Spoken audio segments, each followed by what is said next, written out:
Muy buenas tardes a todos. Superado el Ecuador de esta jornada CEDE, tengo el inmenso placer esta tarde de presentar esta sesión protagonizada por Mario Alonso Puig.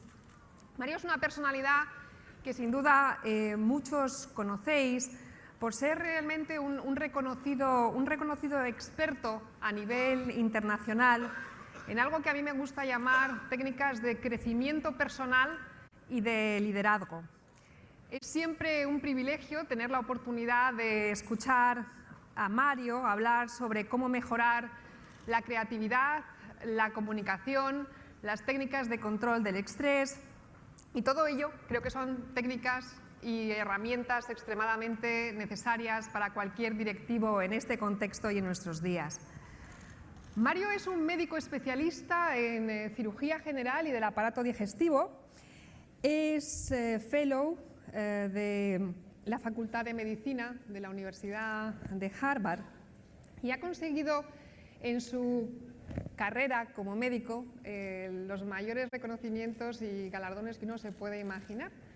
Y sin embargo, bueno, pues aunque esto de tratar con la vida de las personas a diario y tener esa responsabilidad a los directivos nos pueda parecer una tarea de alto estrés, pues Mario decidió en un momento de su vida abandonar su zona de confort, que era esa, salvar a pacientes y estar en contacto con la enfermedad, para decidir reinventarse y dedicarse a explorar el impacto que tienen nuestros procesos mentales, es decir, el impacto que tenemos nosotros mismos sobre nosotros mismos, el impacto que tiene nuestro software mental sobre la forma en la que actuamos y en la forma que nos comportamos, el impacto que tienen esos procesos mentales en el desarrollo de nuestro talento, en el desarrollo de nuestro potencial y, más importante, en los niveles de salud, de energía y de bienestar que experimentamos y, sobre todo, en los niveles de salud, energía y bienestar que transmitimos. Y yo creo que como directivos es más importante que nunca para todos nosotros ser capaces de transmitir esa confianza y esa ilusión compartida por todo el equipo para conseguir ese objetivo y esa meta común. Mario nos va a hablar hoy de algo que, bueno, lejos de ser todos estos grandes temas de contexto, la tecnología, la sociopolítica, la geopolítica, todos estos temas que creo que nos ocupan y nos preocupan a los directivos, pero que muchas veces nos preguntamos si estamos en capacidad de controlar o si tenemos alguna capacidad efectiva de actuar sobre ellos. Lejos de hablar de todos esos temas tan distantes, Mario hoy nos va a hablar de algo que está realmente bajo nuestro ámbito de influencia y nos va a hablar realmente de cómo mejorar nuestra capacidad de liderar y nuestra capacidad de dirigir. Así que, sin mayor nivel de demora, yo le cedo la palabra a Mario Alonso. Bienvenido, Mario. Muchas gracias. Buenas tardes. Primero, gratitud por tener la fortuna de que me presente una persona de la categoría personal y profesional de Amparo Moraleda. De verdad, gracias a CEDE. Es un privilegio estar con vosotros y con vosotras, gracias a los patrocinadores, a todas las personas que hacen esto posible, porque todos lo sabéis, cualquiera que haya organizado un acto, independientemente de la complejidad que tenga, pero un sencillo acto, sabéis la cantidad de detalles que tienen las cosas. Luego pasas y dices, qué bien ha ido todo. Cientos de detalles, un montón de personas cuidándolos para que estemos todos a gusto, para que sintamos que esta inversión de tiempo realmente ha valido la pena. De verdad, mi más profunda gratitud. Es muy interesante lo que yo descubrí, quiero decir, no porque hiciera un descubrimiento, sino que me di cuenta a lo largo de mis años de médico y de cirujano 26, aproximadamente 26. Quiero que os imaginéis lo siguiente, vais a entrar en quirófano, os han diagnosticado un problema, no tiene que ser un problema grave, imaginaos cálculos en la vesícula, una colelitiasis, pero francamente, eso os molesta, tenéis vuestros cólicos hepáticos, os da miedo tener una pancreatitis, lógico, natural, y decidís al final ir a un cirujano, y este cirujano pues dice que os tiene que operar con buen criterio, pero ese momento donde bajas de tu habitación, sales de tu habitación, dejas a tu familia, saludas a tu familia, entras en esas puertas, en un espacio nuevo, que son los quirófanos, y te empiezas a encontrar gente vestida de verde, muy seria, y aparece el anestesista, ahora va a entrar en quirófano, le voy a dormir, la voy a sedar, ta. Pero claro, hay un momento en que se te abren esos 10-15 centímetros de puerta, es el grosor aproximadamente de una puerta de quirófano, y entras en un mundo donde sabes que vas a perder la consciencia, vas a estar totalmente expuesto, totalmente expuesta, y que tienes que confiar profundamente. Y el organismo, ante ese miedo, ante la incertidumbre, ante la ambigüedad, ante el cambio, experimenta alteraciones muy profundas. Por ejemplo, la subida de la tensión arterial. Que suba la tensión arterial por encima de lo normal en una operación quirúrgica no es nada recomendable. Os voy a decir por qué. En primer lugar, porque hay más tendencia al sangrado. Ya os podéis imaginar que si la fuerza por la que va la sangre dentro de las arterias es mayor, el sangrado también es mayor. Y además, por una serie de problemas, el corazón, al haber una mayor tensión arterial, se tiene que esforzar más. Bien, basta que el cirujano, a quien el enfermo, la enferma conoce, que todavía no se ha tenido que poner la mascarilla porque todavía no ha entrado en lo que es el quirófano, propiamente dicho, tome de la mano a ese enfermo, a esa enferma y le diga, tranquilo, tranquila, va a ir todo bien. Para que el anestesista se dé cuenta de que tiene que hacer mucho menos esfuerzo con medicación para mantener la tensión arterial. Jamás me habló nadie de esto en 6 años de carrera. Nunca. Tuve que observar qué pasaba. Tuve que entender desde la humildad, porque el ser humano es un misterio, lo que ocurría en una persona cuando se enfrenta a la incertidumbre y el cambio.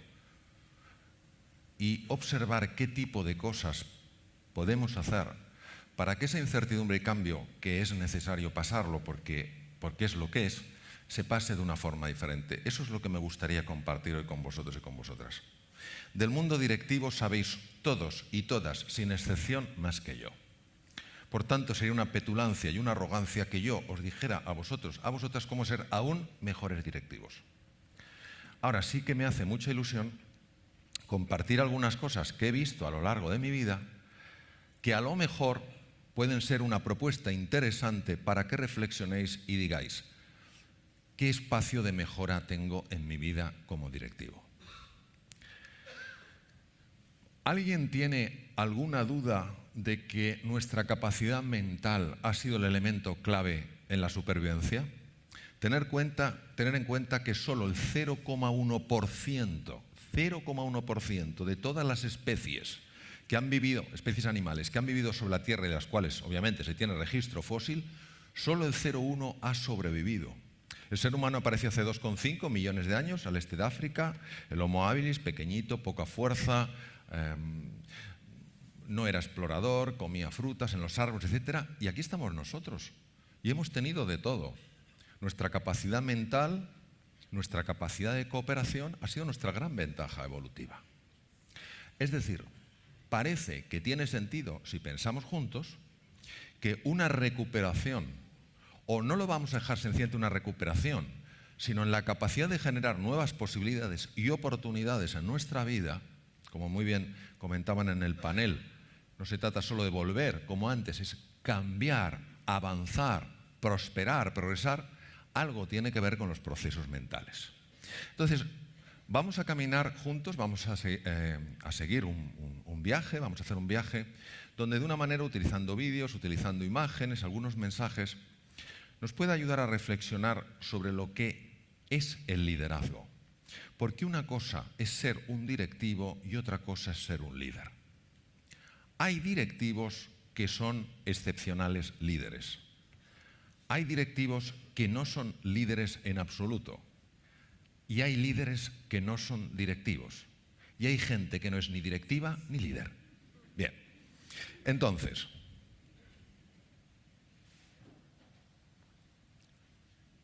no me pasa. Vale. Lograr es el resultado de liderar. Esto es una propuesta, no es ningún deseo de convicción, de convenceros, es una propuesta. Lograr avanzar es el resultado de liderar. Para ser directivo hay que tener una determinada posición, si no, no te llaman directivo. Yo que me he pasado 26 años en hospitales en distintos países, jamás nadie me ha llamado directivo. porque no tenía esa posición. Pero liderar es algo diferente. Para ser líder hay que elegir una forma de ser y de actuar en la vida. Mirad, esto es como todo. Alguien te puede ofrecer, porque te la has ganado a peso, una posición de directivo, y está muy bien, pero no te pueden obligar a ser líder. Porque esto es algo que sale de dentro de la persona, desde la convicción, no desde la obligación. Afortunadamente, sale de ahí, porque si no fuera una elección, sería una tarea más en la vida. Y esto es una forma distinta de vivir, de actuar. Y por eso lo que vamos a ver aquí es perfectamente aplicable, y tal vez lo veáis así, al mundo de la familia, al mundo de la sociedad, al mundo de la política. Porque todo tiene algo en común. Lo importante es encontrar los vínculos que unen campos aparentemente diferentes. Y por eso, lo que tenéis de común vosotros es que cuando estáis en vuestro trabajo, sois vosotros y vosotras. Cuando vais a vuestra casa, sois vosotros y vosotras. En la sociedad en la que estéis, en el lugar donde viváis, sois vosotros y vosotras. ¿Qué tienen en común? La persona. Y entonces vamos a hablar de la persona. No vamos a hablar del puesto directivo, sino de esa elección que podemos hacer, si la queremos, de convertir nuestra vida en un ejemplo de liderazgo. Y vamos a recorrer unos pasos como propuesta para la reflexión. Liderar es, 1, descubrir. ¿Qué es descubrir? Ver lo que estaba cubierto. Desvelar, ver lo que estaba velado. Es inspirar, veremos con profundidad lo que es inspirar. Es resolver y es actuar. Resolver no es decidir.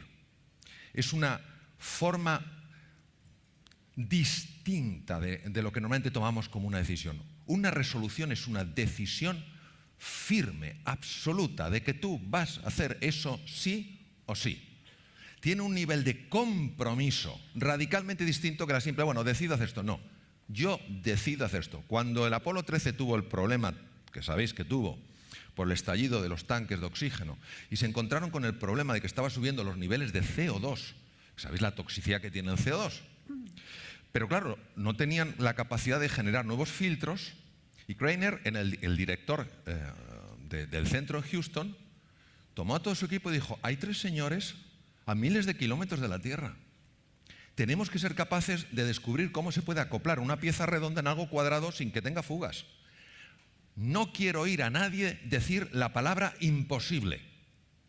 Es demasiado importante esto como para aceptar el fracaso. ¿Qué pasa? Que hicieron un montón de fracasos durante una serie de horas, pero como la palabra imposible no se podía pronunciar, al final encontraron un sistema ultra creativo para poder adaptar de forma perfecta una pieza redonda a otra cuadrada.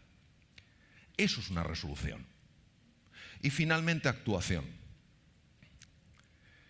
Tengo un amigo que es curioso, porque hay veces que las personas van a los cursos, pues a cursos diseñados pues, para aflorar tu potencial, etcétera, y van pensando que por generación espontánea, por escuchar a una persona que se dedica a esto, ya automáticamente sales transformado. Y mi amigo dice algo que tiene su gracia. Dice, yo he hecho un pacto con Dios.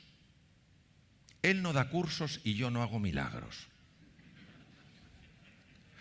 ¿Qué quiere decir? Pues que al final, nos guste o no, tenemos que actuar. Pero claro, actuar desde la resolución, desde la convicción, no es actuar blandito, es actuar con verdadera firmeza. Y eso es lo que vamos a explorar juntos. Liderar es inspirar a otra persona y ayudarla a descubrir y desplegar su verdadero potencial. No sé por qué, pero no me funciona muy bien esto. Que antes nos vale. Vamos a hablar de descubrir. Ahora sí. Solo quien ve la semilla de la grandeza en otra persona e instala en esa misma persona la convicción de que puede alcanzar lo que no parece posible, la está llamando a descubrir su verdadero potencial y a florecer. Si cada vez que nos encontráramos con un ser humano fuéramos capaces de ir más allá de la apariencia, más allá de lo que hace, más allá de la conducta, e intuyéramos, aunque fuera sutilmente, lo que esa persona es capaz de hacer, veríamos literalmente milagros ante nuestros ojos. Y como lo último que quiero es convencer de nada, solo me interesa compartir y que seáis vosotros y vosotras con vuestra capacidad de reflexionar los que valoréis y evaluéis estas propuestas. Os voy a contar algunos ejemplos a medida que avancemos. Hace pocos días, el 10 de noviembre, se cerró esta exposición en el Prado. Es de las mejores exposiciones que he visto en mi vida. Se llamaba La belleza encerrada y consistía en lo siguiente. Sabéis que el Prado es uno de los museos mejores que hay en el mundo, más impresionantes que hay, pero hay obras pequeñas que al lado de las grandes no resaltan. Y la persona que no ha educado la mirada, cuando ve esas obras tan grandes y ve al lado las pequeñas las desprecia, no con un acto de desprecio tal cual, sino las ignora. En el Museo del Prado han tenido la genial idea de reunir las 250 obras pequeñas más valiosas que hay en el Prado y ponerlas juntas. Y me parece de un valor metafórico brutal, porque tenemos lienzos de Velázquez, tenemos obras de Rafael Sanzio espectaculares, etc. Bueno, y os voy a decir por qué os hablo de esto. La belleza encerrada, vamos a hacer una pequeña visita al Museo del Prado. La belleza encerrada tiene una cosa curiosa. Frente a esa ventanita está una diosa. La original medía 12 metros y estaba en la Acrópolis de Atenas. Esta es más pequeñita y es del siglo II después de Cristo. Es Palas Atenea, es verdad, diosa en relación con las artes, en relación pues, con todo el mundo de la música, etc., pero también diosa de la guerra. Me gustaría que tomáramos el segundo papel de Palas Atenea, diosa de la guerra. ¿Qué haría la diosa de la guerra protegiendo la belleza encerrada? Porque lo lógico es que hubiera una diosa que invitara a visitar esas maravillas. ¿Por qué está la diosa de la guerra? Por una serie de razones de cierto calado, y que ahora no es el momento para explicarlas. El ser humano ofrece casi siempre una resistencia natural para que aflore esa grandeza. ¿Por qué sería que Nelson Mandela, en su discurso como primer presidente de la nación sudafricana, dijo: el ser humano no tiene miedo a su oscuridad, ¿qué va? Tiene miedo a su luz? Lo comparto plenamente. Por una serie de ideas que tenemos de nosotros mismos, ofrecemos resistencia a cualquier persona que quiera aflorar el potencial, incluso a nosotros mismos. Vamos a entrar en la belleza encerrada y vemos obras como este busto de Felipe II de un valor incalculable. Bien, vamos a ir entendiendo cómo funciona Palas Atenea. Para una reflexión dentro de cada uno, ¿estoy yo ofreciendo ante mí mismo, ante mí misma, esta resistencia a aflorar mi verdadera grandeza? ¿Estoy abandonando porque cuando quiero influir positivamente en un hijo, en un compañero, en un cliente, en un amigo, me ofrece la resistencia? Y para eso tenemos que hablar de inspirar, porque es muy difícil descubrir, desvelar, si no sabemos inspirar. Esto es lo que dice la Real Academia de la Lengua Española, que es inspirar, infundir o hacer nacer en el ánimo o la mente afectos, sentimientos, ideas, iluminar el entendimiento, mover la voluntad. Es que nazca en cada uno de nosotros la convicción de que está en nosotros crear nuestro propio futuro. Mirad, es un ejemplo con enormes oscuridades. Vosotros sabéis que después de la Primera Guerra Mundial, como consecuencia del Tratado de Versalles, Alemania quedó en una situación terrible. Terrible. Una deuda imposible de pagar, un número de parados imposible de solucionar, y un hombre con una mentalidad patológica, pero con una capacidad de movilizar el ánimo y el entendimiento, hizo creer a una nación que tenían un futuro. Y de repente, toda una nación se puso en marcha. Hay personas que han llegado a empresas al borde de la ruina, si no en la ruina, y han sido capaces de inspirar a los demás para creer en sí mismos. Esta es la fuerza impulsora del espíritu, que no nos la tiene que contar nadie porque todos sabemos por experiencia propia que cuando se enciende es una pasada. Primer paso en el liderazgo, sea tuyo, hacia ti o hacia los demás.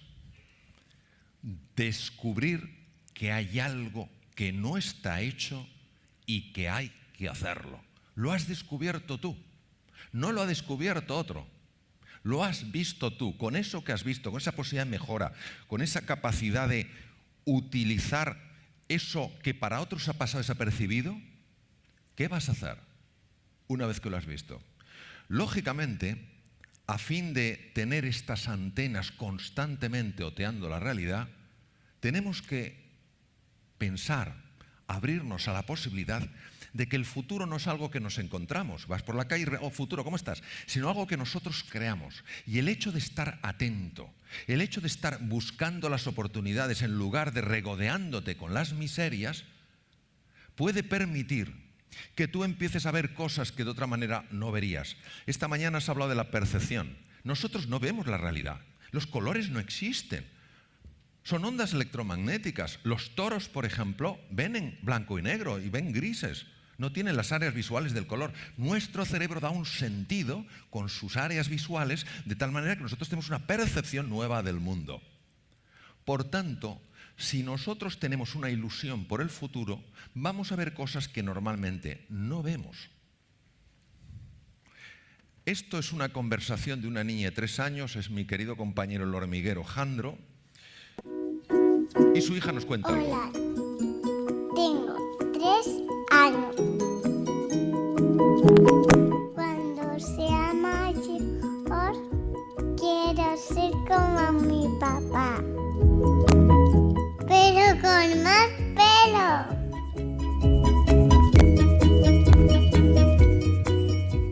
¿Qué es el futuro?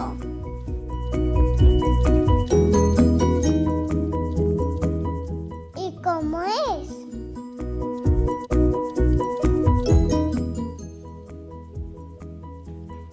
Pues yo lo veo blanco. Si el futuro no ha pasado, ¿por qué decís que es negro? En nuestra mano está en cambiarlo. ¿A qué esperáis? Pronto creceré. El futuro será del color que yo quiera. ¡Bien!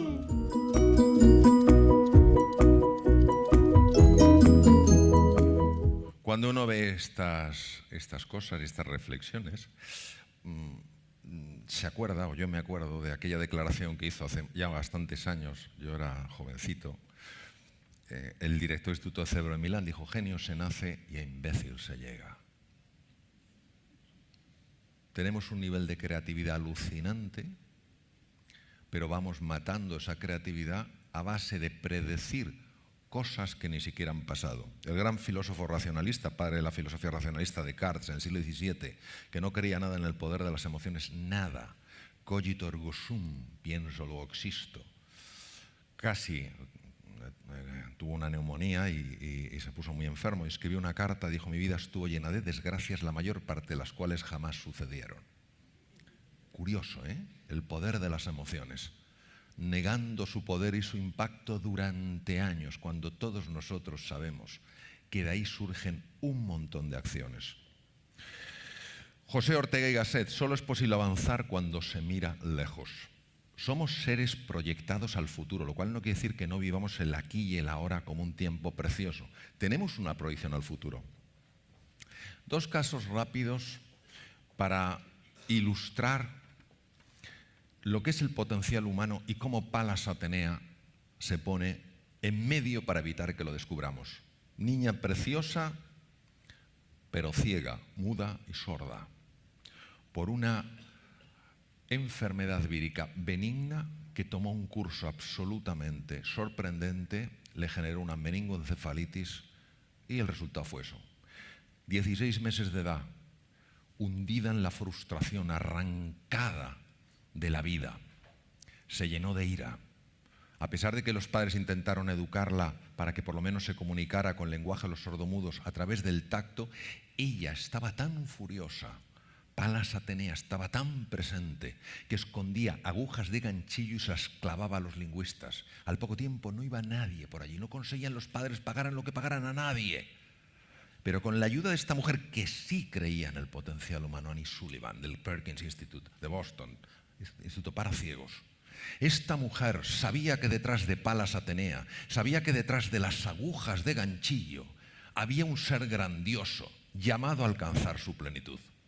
Durante años nada fáciles interactuó.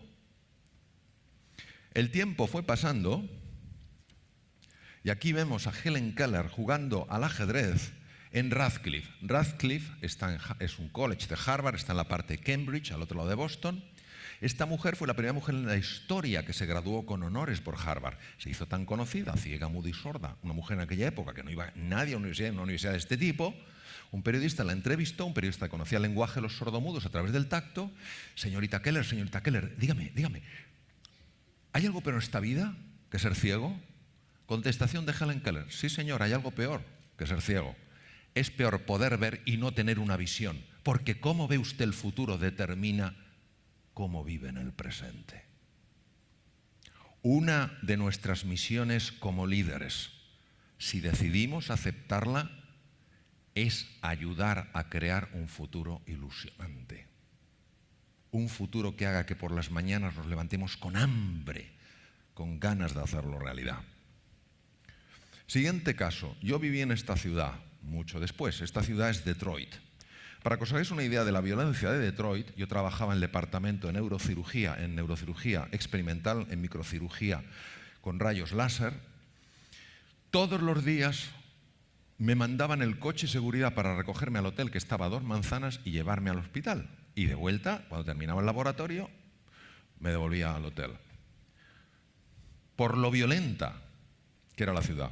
Estos son los años 50 en los Estados Unidos. Enorme segregación racial, enorme.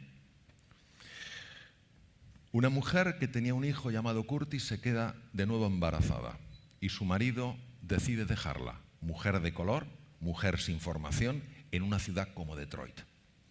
Tiene a su hijo Ben y hace lo que puede para sacar a la familia adelante. Una mujer que limpiaba casas, organizaba temas, no tenía ningunos estudios. Os voy a hablar de Ben, que es la historia que conozco bastante bien. Ben va a la escuela pública de Detroit, no tenían dinero, y Ben no solo es un niño de color, entre niños de distintos, niños blancos, niños de color, se convierte rápidamente en el tonto de la clase, el dummy boy, el tío tonto. Las peores notas, se siente humillado y empieza a desarrollar una tremenda violencia. La madre se asusta ante la violencia y habla con los hijos, con los dos. Ben estaba muy violento y le dice: vosotros podéis hacer en la vida lo que queráis. Y Ben salta y dice: soy tonto, mamá, nunca podré hacer nada. Ella le ayudó a encontrar su sueño. Su sueño era un sueño imposible, convertirse en médico convertirse en Estados Unidos. O tienes, naciendo allí me refiero, o tienes una capacidad brutal para que te bequen, o eres bastante bueno y encima haces bien un deporte, con lo cual puedes entrar ahí. Que no daba pie con sello en las clases, ¿cómo iba a ser? La madre les obligó a dejar de ver televisión, pasaban 5 o 6 horas viendo televisión, y a que fueran a la escuela pública de Detroit a leer libros. Ben empieza a leer libros de ciencias y le gustan los libros de ciencias, tiene muchas fotos, y un día el profesor del colegio, el profesor de la escuela, que era el único de los profesores que creía que dentro de Ben, detrás de la cáscara, detrás de la superficie, había grandeza escondida, un día aparece con esta piedra. La levanta y dice: ¿qué es esto? Y Ben inmediatamente sabe que eso es obsidiana. Pero ¿cómo va a hablar Ben? Si es el tonto de la clase, no se atreve. Ninguno nos atreveríamos. Espera que hablen los inteligentes. Los inteligentes no hablan, no tienen ni idea. Espera que hablen los medianamente inteligentes. No habla ninguno. Y tímidamente levanta la mano. El profesor podía haber dicho: anda, Ben, ¿cómo vas a saber tú esto? ¡Qué tontería! Y lo hubiera humillado. El profesor le dijo: ¿tú lo sabes, Ben? Sí. ¿Qué es? Obsidiana.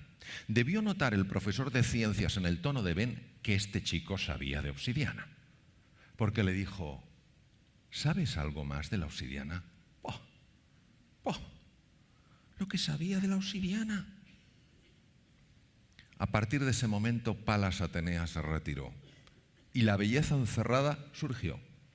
Este niño se convirtió en el mejor de la clase, en el mejor del colegio entero, en uno de los 2 mejores estudiantes de todo el estado.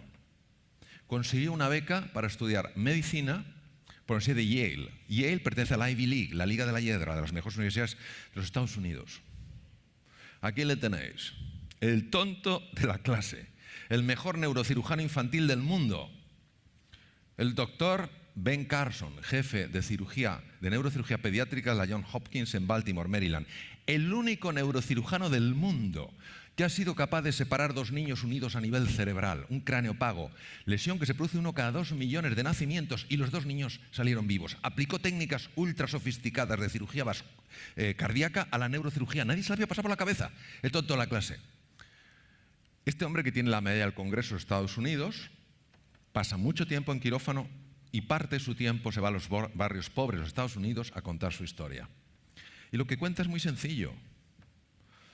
Que no os convenza nadie de que no podéis alcanzar aquello que de verdad soñáis.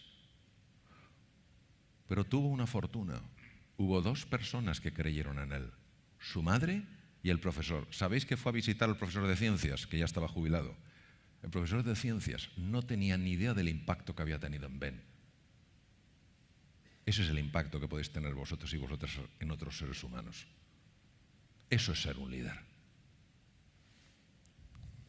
Resolver. Resolver implica responsabilidad. ¿Qué es responsabilidad? Capacidad de respuesta. Es decir, yo no solamente he visto algo, sino que yo he de hacer ese algo. No he de esperar a que otros lo hagan. La propia Helen Keller, fijaros lo que dijo, solo soy una, solo soy una. No lo puedo hacer todo, claro que no, pero sí puedo hacer algo. Yo jamás renunciaré a hacer aquello que puedo hacer. Vaya ejemplo de una niña ciega, muda y sorda, cuando muchas veces nosotros, empezando por mí, ¿quién tiene la culpa? A ver, ¿quién tiene que hacer esto? ¿Lo estás viendo tú? No lo puedes hacer todo, sí puedes hacer algo. ¿Cuántas veces, siendo cirujano clínico, yendo a mi quirófano, he visto de refilón personas que estaban con un volante y que se sentían perdidos? ¿Qué me habría costado a mí pararme y decir, perdone, ¿le puedo ayudar? Ay, sí, doctor, mire, es que me han pedido un escáner y esto yo no sé, estoy muy nervioso, tal cual. No se preocupe, si esto es una cosa que se pide hoy en día con muchísima frecuencia, venga, yo le tal cual. A lo mejor no puedo reducir de todo el sufrimiento, la ansiedad de esa persona, y si tiene un tumor cerebral, yo no puedo evitar nada, pero al menos he podido bajar durante unos minutos y tal vez unas horas la angustia de esa persona. No lo puedo hacer todo, pero sí puedo hacer algo.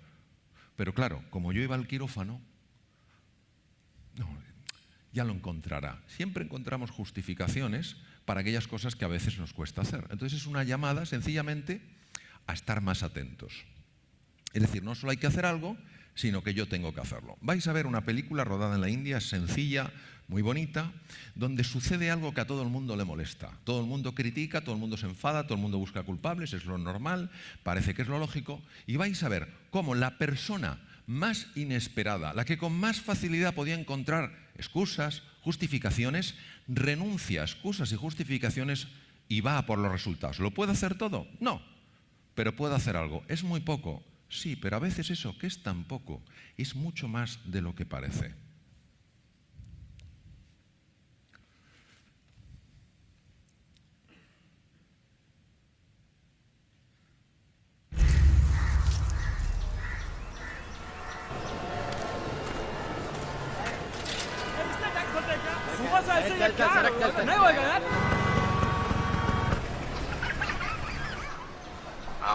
Sir आपके लिए उस पार कार का इंतजाम किया है sir sir आइए सर ये चल चल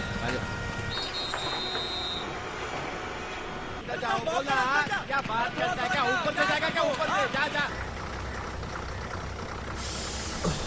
गया mean show I hate this country. कुछ करो ना। मैं वहां जाके क्या उखाड़ लूंगा?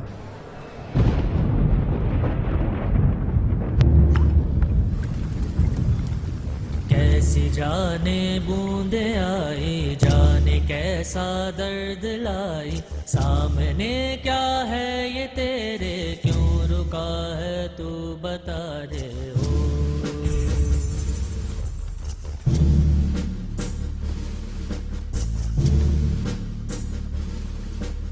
कौन तुझको पार लेगा, कौन होगा वो मसीहा, वो जिसे तू ढूंढता है, वो ही है तू, तू वही है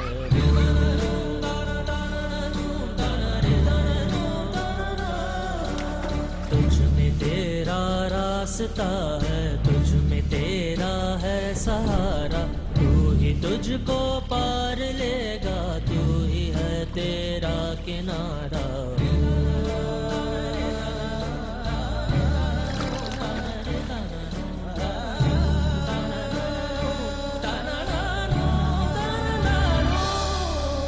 तुझ में तेरा रास्ता है, तुझ में तेरा है सहारा, तू ही तुझको पार लेगा, तू ही है तेरा किनारा। जिसे ढूंढता है तू ही रे, तू ही रे। Pásame, por favor, que no me pasa. Fijaros, al final el liderazgo no es luchar por ser el primero, sino ser el primero en luchar. ¿Es fácil? No es fácil. No es fácil. Pero qué diferencia marca. Siguiente, actuar. Necesitamos motivación. No solo hay que hacer algo, yo tengo que hacerlo, sino además yo quiero hacerlo. El coraje no lo definen solo los que lucharon y no perdieron, sino también los que lucharon, fracasaron y volvieron a levantarse. 7 horas diarias de entrenamiento, 7 días a la semana, todas las semanas del año, durante 4 años para prepararse para unas Olimpiadas.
soul so weary, when troubles come and my heart burdened be, then I am still and wait here in the silence until you come and sit a while with me.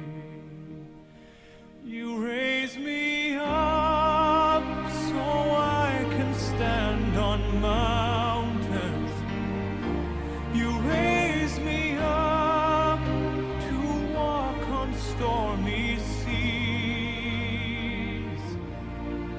I am strong when I am on your shoulders.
¿Me la pasas, por favor?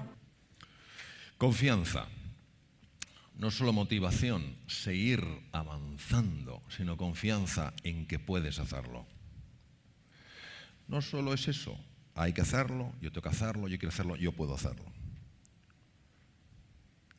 Muchos de vosotros y de vosotras sabéis lo que es esto, presión por todos los lados, la sensación de que no puedes aguantar más.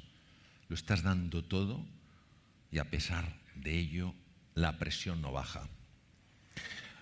Algunos de vosotros y vosotras habéis experimentado también esto, un desierto. ¿Cuándo habrá un oasis? ¿Cuándo podré pararme a descansar? Esto se hace eterno. Otros habéis experimentado la noche oscura, confusión absoluta. No sé qué hacer con mi empresa. No sé si seguir con la empresa, no sé si irme fuera, si quedarme dentro. Incluso, me pasas la diapositiva, por favor. Llegáis a una encrucijada. ¿Y cuál es el camino correcto a seguir? ¿Quién sabe? Me paso la siguiente. Incluso un precipicio. Esto yo lo conozco muy bien. La sensación de vértigo. Y en esos momentos, los seres humanos tocamos algo que es muy delicado y que no nos gusta tocar. Es nuestra fragilidad y nuestra vulnerabilidad. Como la bombilla que se rompe. Es esencial que entendamos que eso es parte de lo que somos, que para ser extraordinario no hay que ser perfecto, que todos experimentamos estas vulnerabilidades y estas fragilidades y muchas veces los directivos aún más porque se añade la sensación de soledad y que es normal y que hay que seguir avanzando aunque no tengamos un mapa. Y no es lo que somos lo que nos limita, sino lo que pensamos que no somos. Vosotros sabéis que las estrellas también existen por la mañana, pero no las vemos. Es al caer la noche, y cuanto más oscura es la noche, cuando más fácil es encontrar las estrellas. Muchos de los que estáis aquí, muchas de las que estáis aquí, estoy convencido que en momentos de enorme dificultad por los que habéis pasado, personales, profesionales, familiares, los que sean, en los momentos más oscuros donde parecía que todo se derrumbaba, habéis encontrado en vuestro interior algo de especial grandeza. Claro, se pasa la noche de forma diferente, se recorre el desierto de forma distinta si tú sabes que hay algo grande que va a aflorar. Y hay que fiarse de la vida y cuando las cosas empiezan a cambiar, hay que atreverse a descubrir poco a poco las propias alas.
Decía Albert Camus, el gran premio Nobel de Literatura, obras magníficas, La peste, El extranjero, decía: en medio del duro invierno descubrí por fin que dentro de mí hay un ser invencible. Muchas gracias. Muchas gracias. Muchas gracias.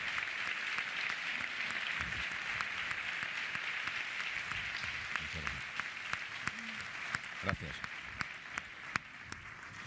Bueno, gracias. muchísimas gracias a ti, Mario, por esta emocionante exposición. Como veis, Mario nunca ha dejado de ser médico, porque antes se dedicaba a curar enfermedades más bien físicas o fisiológicas y ahora pues, se dedica a curarlas dándonos píldoras de energía, de motivación, de ilusión, píldoras que en definitiva pues creo que curan el alma, ¿no? Que es algo que a veces todos necesitamos.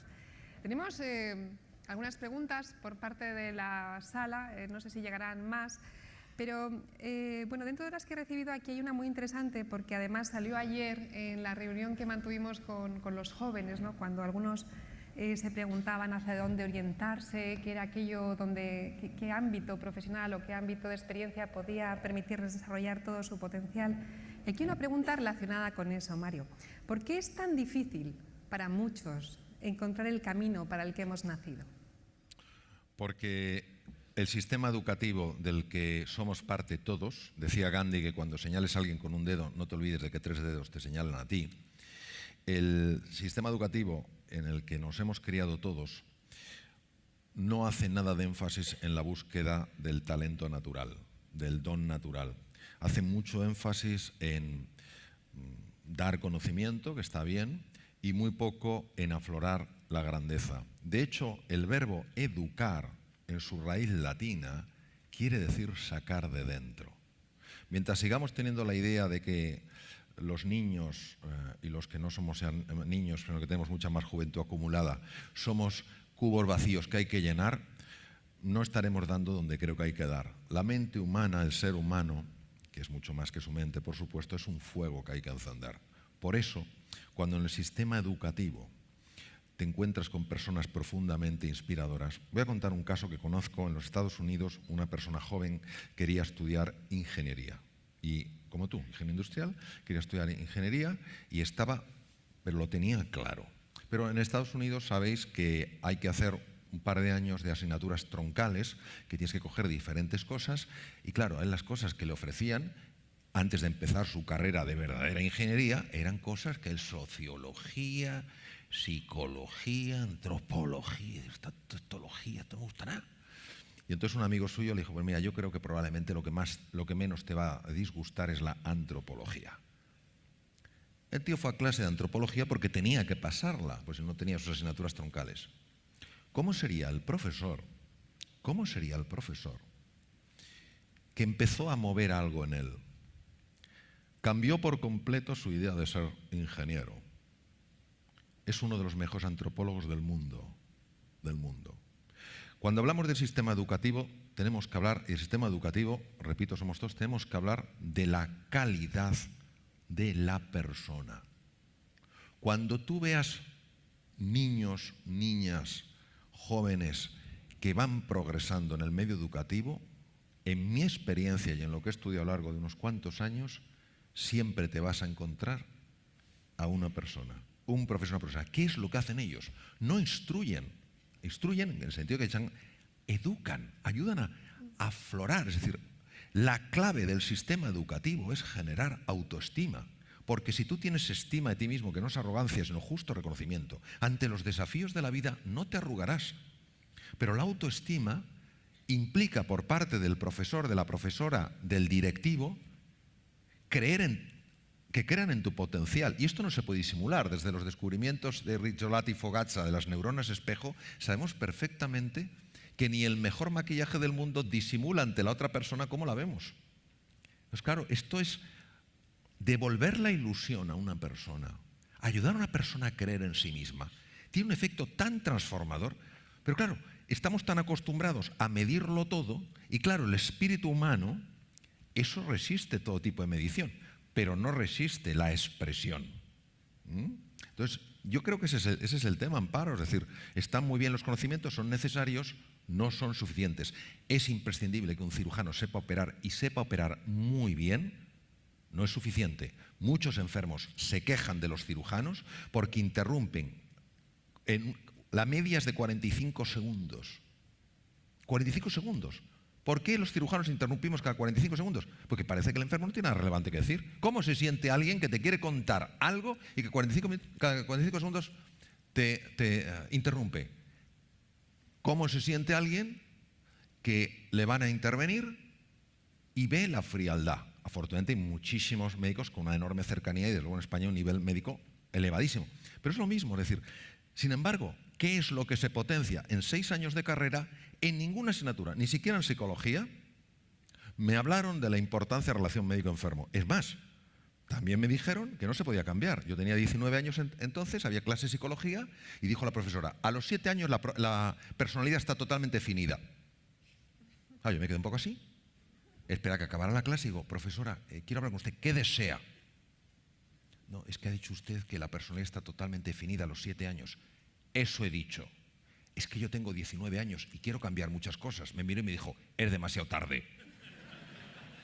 Entonces, claro, si a mí me pasa eso en psicología, quiero decirte, entonces, que yo creo que eso es lo que nos falta. Y es tarea de todos, ¿eh? Tarea de todos. Esto no es ni mucho menos señalar a alguien, es una responsabilidad como sociedad. Tenemos de verdad que ser honestos. Lo mismo que en las empresas, cuando decimos, lo importante son las personas. Vamos a ver, ¿esto es boquilla o realidad? Lo importante es la educación. ¿Es boquilla o es realidad? Un maestro mío, David Perkins, que era del MIT, decía, en la vida las cosas no suceden con deseos, suceden con inversiones. ¿Estás invirtiendo en ello? Si inviertes en ello, es que te importa. Si no, boquilla. A mí la única vez que me operaron, me iban a operar con anestesia local y preguntaba tanto que me pusieron la general, o sea que no te puedo decir nada más, que estoy de acuerdo contigo. Cosa sorprendente. Sí, tremendo. Me anestesiaron para quitarme. Cosa sorprendente, Amparo, porque estoy seguro que una conversación contigo hubiera sido súper interesante. Se la perdieron. En ese contexto te aseguro que no. Se la perdieron. Bueno. Se la perdieron. Qué pena. Bueno, vamos a ver otra pregunta que viene del auditorio. Mario, has dicho antes que el cambio realmente se produce cuando tomas la resolución de actuar y te pones en marcha. Yo creo que son los dos elementos. Tomas una resolución y te pones en marcha. Pero muchas veces yo creo que nos autolimitamos y nos convencemos a nosotros mismos de que, bueno, que ese camino o que esa meta o que ese objetivo no es alcanzable para nosotros. ¿Cómo superar esas limitaciones que nos autoimponemos? ¿Cómo corregir esos problemas de software mental que tenemos todos y cómo hacemos que ese software funcione lo bien que queremos en nuestro cerebro, ¿no? 3 cosas. Santo Tomás decía, nunca creeré hasta que no vea. San Agustín de Hipona, en el siglo IV después de Cristo, en el norte de África dijo, nunca verás si primero no crees. Es decir, nosotros pensamos que lo que nos parece razonable es lo realista, y esto no es verdad. Lo que nos parece razonable es lo que nuestra estrecha mente nos dice que es real, pero no tiene por qué ser real. Hablé con Ken Robinson porque hicimos un par de cosas, tuvimos un par de eventos juntos. Él entrevistó personalmente a John Lennon y Paul McCartney. John Lennon y Paul McCartney, ¿eh? Enamorados de la música de niños.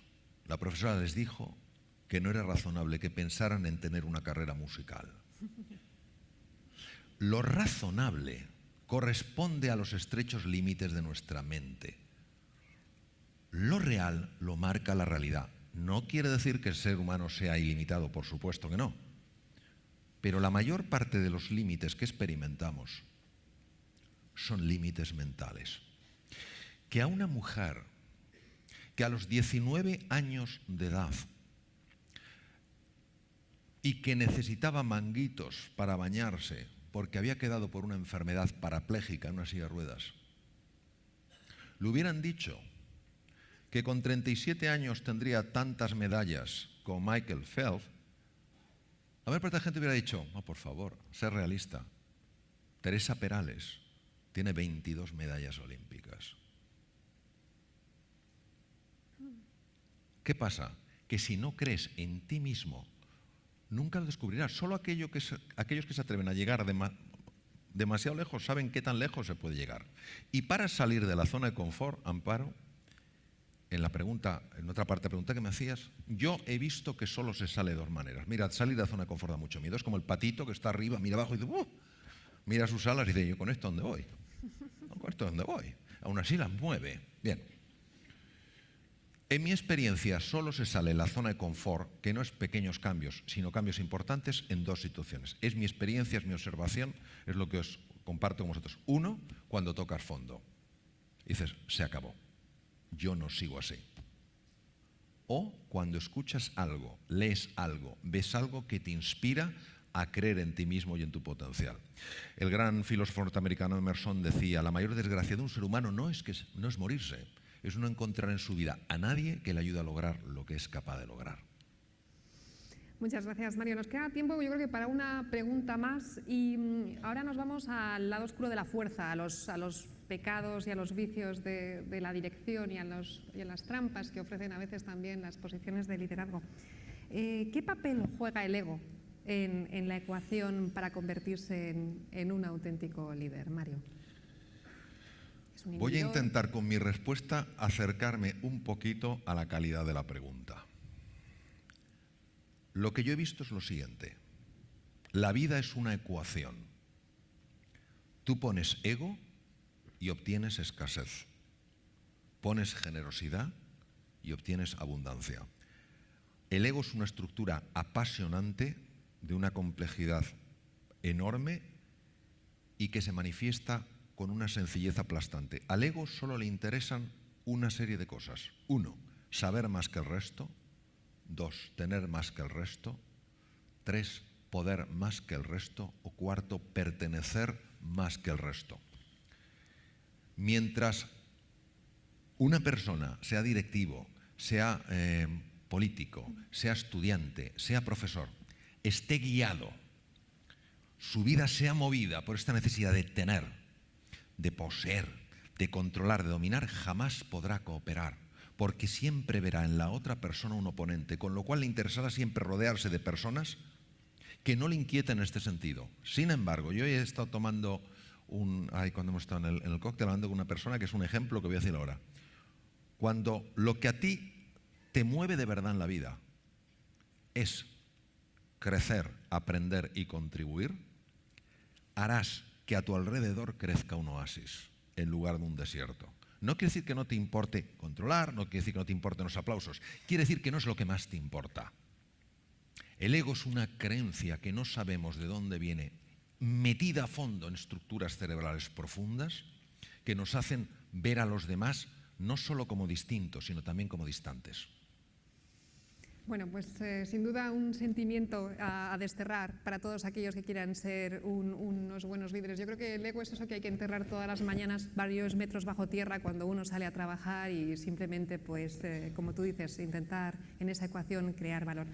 Creo que nos toca concluir. Quiero agradecer a todos la participación en el coloquio. Quiero también transmitirte la felicitación que ha llegado por parte de algunos de los asistentes por tu ponencia. Y bueno, yo me quedaría con muchas frases de las que ha dicho Mario, pero si realmente hay que tocar fondo y hay que pasar por una crisis profunda para cambiar, yo creo que en ese sentido esta crisis no debería de ser estéril, ninguna crisis debería de ser estéril, y este contexto y esta situación debería realmente darnos alas para cambiar. Yo creo que los auténticos líderes son aquellos que tienen realmente la determinación de cambiar el futuro. Yo creo que necesitamos en este contexto tan difícil en el que vivimos líderes y personas con voluntad y con determinación de cambiar ese futuro, de creer que ese futuro es posible. Y yo me quedo con la frase que ha dicho Mario, realmente cómo vemos el futuro determina cómo vivimos el presente. Y yo quiero de verdad ver ese futuro de prosperidad, de oportunidades y de mucho bienestar para todos. Muchas gracias, Mario.